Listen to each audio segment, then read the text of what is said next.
ఉన్న బంగారాన్ని విడిపించి ఆ రోజు ఆన్లైన్ రేటుకే మేము కొంటాం. Sharma gold company. అందరికీ నమస్కారం. Welcome to Suman TV. నేను మీ రమ్య.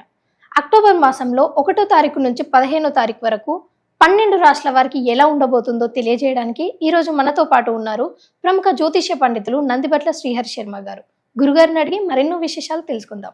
గురుగారు నమస్కారం. వాగర్థావివ సంపృక్తో వాగర్థ ప్రతిపత్తయే జగతః పితరౌ వందే పార్వతీ పరమేశ్వరౌ. సదాశివ సమారంభాం శంకరాచార్య మధ్యమాం అస్మదాచార్య పర్యంతం వందే గురు పరంపరాం. ఆదిత్యాయ చ సోమాయ మంగళాయ బుధాయ చ గురు శుక్ర శనిభ్యశ్చ రాహవే కేతవే నమః. శృంగేరి జగద్గురు పీఠాధిపతులకి, కంచి పీఠాధిపతులకి నమస్కారములు తెలియచేసుకుంటూ కార్యక్రమాన్ని ప్రారంభిద్దాం. గురుగారు, అక్టోబర్ మాసంలో 1వ తారీఖు నుంచి 15వ తారీఖు వరకు కన్యా రాశి వారికి ఎలా ఉంది గురుగారు? కన్యా రాశి వారికి అక్టోబర్ 1వ తారీఖు నుంచి 15వ తారీఖు వరకు ఏ విధంగా ఉండబోతుందో తెలుసుకునే ముందు గ్రహ సంచారం తెలుసుకుందాం. రాశిలోనే రవి, బుధ, కేతులు మరియు కుటుంబ స్థానంలో శుక్రుడు, 11వ తారీఖు నుంచి బుధుడు ప్రవేశం, అలాగే 6వ స్థానంలో శని, 7వ స్థానంలో రాహువు, 9వ స్థానంలో గురువు, 10వ స్థానంలో కుజుడు. ప్రధానంగా గమనించుకున్నట్లయితే ఈ యొక్క కన్యా రాశిలోనే సూర్యగ్రహణం అనేటువంటిది ఏర్పడబోతుంది. విదేశాల్లో అయితే 2వ తారీఖు రోజున, భారతదేశంలో అయితే అదే 2వ తారీఖు రోజున రాత్రి ఈ యొక్క ప్రభావం ఏర్పడబోతుంది. కాబట్టి ఈ యొక్క గ్రహణము అనేటువంటిది కన్యా రాశిలో వస్తుంది. కాబట్టి కన్యా రాశి వారు కొన్ని జాగ్రత్తలు తీసుకోవాల్సినటువంటి అవసరం ఉన్నది. ఎందుకంటే గ్రహణం మనకు కనిపించకపోయినప్పటికీ గ్రహణం ఏర్పడుతున్నటువంటి రాశి కన్యా రాశి కాబట్టి ప్రపంచవ్యాప్తంగా కన్యా రాశిలో ఎవరు ఉన్నా వారికి ఉన్నటువంటి సమస్యల కంటే కొద్దిగా ఎక్కువ సమస్యలు పెరుగుతాయి. అంతే తప్ప భయపడేటువంటి ఇబ్బందిగా ఉండేటువంటి విధంగా ఏమీ ఉండదు. సమస్యలు అధికమవుతాయి. కాబట్టి దానికి తగు నివారణ చర్యలు చేసుకుంటే కనుక మంచి జరుగుతుంది. ఇక ముఖ్యంగా గమనించుకున్నట్లయితే ప్రధానంగా ఎటువంటి సమస్యలు పెరుగుతాయి కన్యా రాశి వారికి అనుకున్నప్పుడు, ప్రధానంగా ఏది అనుకున్నది జరగకపోవడం, ప్రతిదీ ఆలస్యం అవుతూ ఉండడం, అలాగే శరీరము కొంత అనారోగ్యానికి గురవుతుండడం, తరచూ అనారోగ్యానికి గురవుతుండడం, లేదా అంతా బాగున్నప్పటికీ ఏదో ఒక అనీజీగా ఉంటుంది, ఏ పని ఎందో శ్రద్ధ పెట్టకపోవడం, బద్ధకం పెరగడం, ఇవన్నీ ఈ గ్రహణ ప్రభావం వలన కన్యా రాశి వారు ఎదుర్కొనేటువంటి స్వభావం కనబడుతుంది. ఇక ఎఫ్ఎంసీజీ రంగంలో ఉన్నవారు, విద్యా రంగంలో ఉన్నవారు, హోటల్ రంగంలో, అలాగే విద్యాలయాలు మరియు ఫుడ్ సంబంధించినటువంటి వ్యాపారంలో ఉన్నటువంటి వాళ్ళందరికీ కూడా సానుకూలమైనటువంటి ఫలితాలు ఉంటాయి. ఇక ముఖ్యంగా ఉద్యోగార్థులు మీరు సంబంధించి అనగా ఆవేశానికి లోనైనట్లయితే మీ ఉద్యోగానికి భద్రత అనేటువంటిది ఉండదు. కాబట్టి లౌక్యంతో వ్యవహరిస్తూ ప్రతి వాళ్ళని కలుపుకోలుతనంతో కనుక వేసుకున్నట్లయితే, ముందడుగు వేసుకున్నట్లయితే తప్పకుండా ఉద్యోగ భద్రత ఉంటుంది. అలాగే నిరుద్యోగస్తులు బాగా ప్రయత్నిస్తే తప్ప ఉద్యోగము లభించని అవకాశం కలుగుతుంది. ఇక ముఖ్యంగా వివాహార్థులకి సంబంధించి వివాహము జరిగేటువంటి అవకాశాలు గోచరమవుతున్నాయి. కాబట్టి మంచి జరుగుతుంది. అలాగే ఈ యొక్క రియల్ ఎస్టేట్ రంగంలో ఉన్నటువంటి వారికి ఆశాజనకంగా ఉండకపోగా కొన్ని సమస్యలు ఎదురయ్యేటువంటి, ప్రభుత్వపరంగా కొన్ని సమస్యలు ఎదురయ్యేటువంటి అవకాశాలు రియల్ ఎస్టేట్ రంగంలో ఉన్నటువంటి వారికి గోచరమవుతున్నాయి.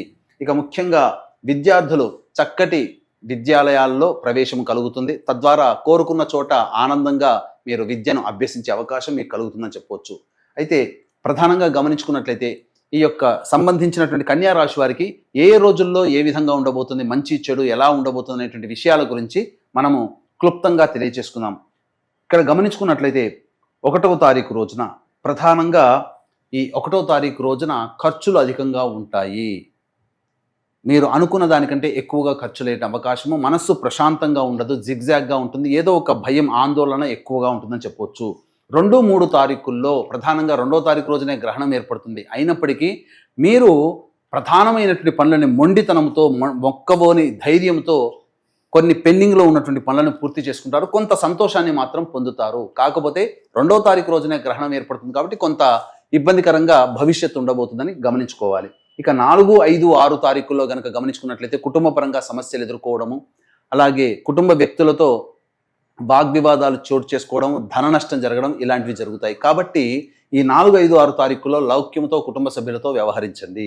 ఇక 7, 8 తారీఖులో కనుక చూసుకున్నట్లయితే మీకు సమీప బంధువుల నుంచి కానీ, సోదర సోదరీమణుల నుంచి కానీ, తెలిసిన వాళ్ళ నుంచి కానీ మీ యొక్క ఖర్చుకి తగ్గట్టుగా, అవసరాలకి తగ్గట్టుగా ధనము సమకూరుతుంది. తద్వారా ఆనందంగా ఉంటారు. ఏ విధంగానైనా కానీ మీకు రాని బాకీలు వసూలు అవుతాయి.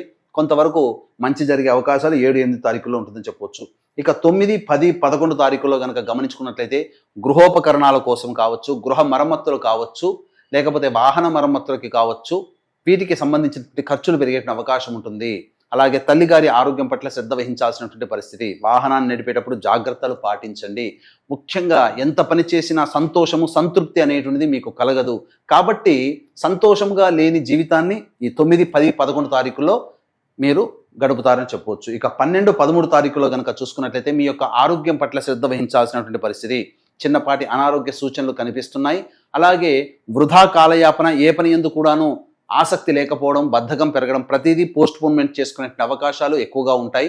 ఏది ఒక సరైన నిర్ణయానికి ఈ 4, 5, ఈ 12, 13 తారీఖుల్లో మీరు గమనిస్తారని చెప్పవచ్చు. ఇక 14, 15 తారీఖుల్లో మాత్రం మీకు మానసికమైన ప్రశాంతత తగ్గినప్పటికీ రాని బాకీలు, అవసరానికి ఖర్చులకి తగ్గట్టుగా ధనము రాబడి అవుతుంది.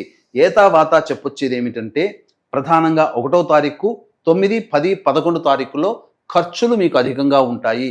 చెప్పుకోదగినటువంటి రోజులు 7వ తారీఖు, 8వ తారీఖు, 14, 15 తారీఖుల్లో మీకు ధన రాబడి ఆనందంగా ఉంటుంది. అయితే ఎటువంటి వ్యక్తికైనప్పటికీ కూడాను దైవానుగ్రహం చాలా తప్పనిసరి. దైవానుగ్రహం లేకపోతే ఎటువంటి విషయాల్లో కూడాను సాధించుకోలేకపోతారు. కాబట్టి దైవానుగ్రహం అందరికీ అందించాలి. పైగా కన్యా రాశిలోనే సూర్యగ్రహణం వస్తుంది కాబట్టి ఈ యొక్క మేష, వృషభ, మిథున, సింహ, కన్య, తుల, ధనుస్సు, కుంభ, మీన రాశిలో జన్మించినటువంటి వారికి గ్రహణ దోషం ఉంటుంది. కాబట్టి ఈ గ్రహణ దోష నివారణార్థమై ఈ యొక్క 3వ తారీఖు రోజున మా పీఠం ఆధ్వర్యంలో ఈ సూర్యగ్రహణ దోష నివారణ హోమాలు కేవలం పర్ హెడ్ 1500 రూపాయలకి చేయించడం జరుగుతుంది. అవకాశం ఉన్న వాళ్ళు కార్యక్రమ తదనంతరం కాంటాక్ట్ చేసి పూర్తి వివరాలు తెలుసుకోవచ్చు. అలాగే అక్టోబర్ 2వ తారీఖు రోజున భాద్రపద అమావాస్య పితృపక్షాల సందర్భంగా ఆ అమావాస్య రోజున తండ్రి వైపు 3 తరాలు, తల్లి వైపు 3 తరాల్లో పిండ ప్రదానాలు, తర్పణాది కార్యక్రమాలు చేయించడం జరుగుతుంది మా పీఠం ఆధ్వర్యంలో.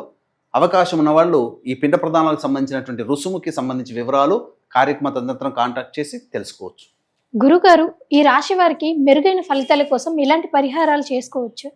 ఈ యొక్క కన్యా రాశిలో జన్మించినటువంటి వారు మెరుగైనటువంటి ఫలితాలు పొందడం కోసం ప్రతిరోజు కూడా దుర్గాలయం, ఏదైనా శక్తి ఆలయంలో చేరుకొని అమ్మవారికి ఈ సంబంధించినటువంటి ఎర్రటి పుష్పాలతో కనుక అర్చన చేసిన, వీరు కుదిరినప్పుడల్లా ఎర్రటి పుష్పాలతో అర్చన కానీ, లేదా ప్రతిరోజు అమ్మవారికి ప్రధానంగా గ్రహణం వస్తుంది కాబట్టి ప్రతిరోజు అమ్మవారికి ఎర్రటి పుష్పాల మాల అమ్మవారికి అలంకరణగా వేసిన మంచి జరుగుతుంది. అలాగే ప్రతిరోజు కాలభైరవాష్టకం రోజుకి 3 సార్లు పఠించండి. చాలా మటుకు సమస్యలు తగ్గుముఖం పడతాయి. ఇప్పుడు మనం చెప్పుకునేటువంటి ఫలితాలన్నీ మీకు కన్యా రాశి వారికి గోచార రీత్యా వచ్చేటువంటి ఫలితాలు. మీరు సమస్యలు ఇంకా అధికంగా ఎదుర్కొంటున్నారు అని అంటే అది మీ యొక్క జన్మ జాతక రీత్యా వచ్చేటువంటి సమస్యలు. కాబట్టి జరుగుతున్నటువంటి దశాంతర దశ రీత్యా దగ్గరలోని మంచి పండితులను సంప్రదించినట్లయితే మీ యొక్క జాతకాన్ని క్షుణ్ణంగా పరిశీలించి సమస్యలకి పరిష్కారం తెలియచేయడం ద్వారా, వాటిని పాటించడం ద్వారా భవిష్యత్తు ఇంకా మంచి జరుగుతుందని చెప్పవచ్చు. గురుగారు, మా ప్రేక్షకులకు ఎంతో విలువైన సమాచారాన్ని అందజేశారు. ధన్యవాదాలు. సర్వం శ్రీ ఉమామహేశ్వర పరబ్రహ్మార్పణమస్తు.